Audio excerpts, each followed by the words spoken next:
สุพรรณนานาสุพรรณนานา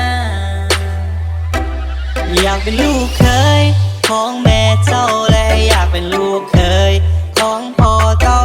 อยากเป็นลูกเคยของแม่เจ้าและอยากเป็นลูกเคยของพ่อเจ้าอยากโอ้ผู้สาวเจ้านั้นเป็นลูกผู้ใดไอเห็นเจ้าในมือนั้นละไอละโคตรรู้สึกถึกใจไอเห็นเจ้าโพสลงเฟซไอเลยเข้าไปกดใจก็ย้อนว่าเจ้าหน้าหักไอเลยอยากทักเจ้าไปทันใดก็เจ้าบ่ทันมีแฟนขอบอกเลยมันโคตรจะดีก็เจ้านั้นหน้าหักเลยอยากให้มาเป็นไม้ซอตีถ้าเป็นแบบนั้นแล้วมันละโคตรจะดีและก็อยากให้เจ้านั้นลองมาสนใจไอแน่เบบี้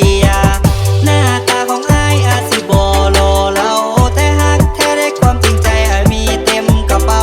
ขอให้เจ้านั้นหันมาและน้องนั้นกันแน่เพราะว่าไอนั้นอยากได้เจ้ามาเท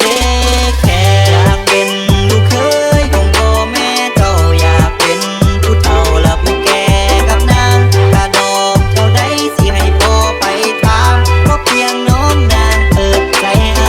แน่อยากเป็นลูกเคยของพ่อแม่เจ้าอยากเป็นผู้เฒ่าและผู้แก่กับนางกระดอกเท่าใดสิให้พ่อไปตามก็เพียงน้องนางเปิดใจไอแน่เปิดใจไอแน่เปิดใจไอแน่ที่จะวิวน้องวันแรกที่ไอได้เห็นหน้าเจ้าไอก็อยากจะทักเลยจะเอ่ยคำว่าออกไปเลยอยากจะถามใจเจ้าเป็นลูกผู้ใดเวลาที่เจ้าส่งยิ้มมันเน็ตในใจของไอละลายทันใด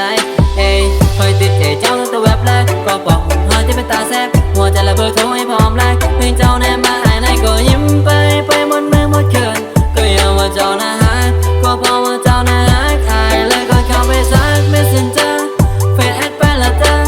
หาแอดแน่ในบอกแต่สิบอกพ่อแม่ไปขอกับเจ้าในงานไม่ลีอยากได้เจ้านั้นมาเป็นคู่ชีวิตแต่ว่ามันติดที่ไอนั้นบ่รู้ไอนั้นบ่รู้แต่ว่าไอก็56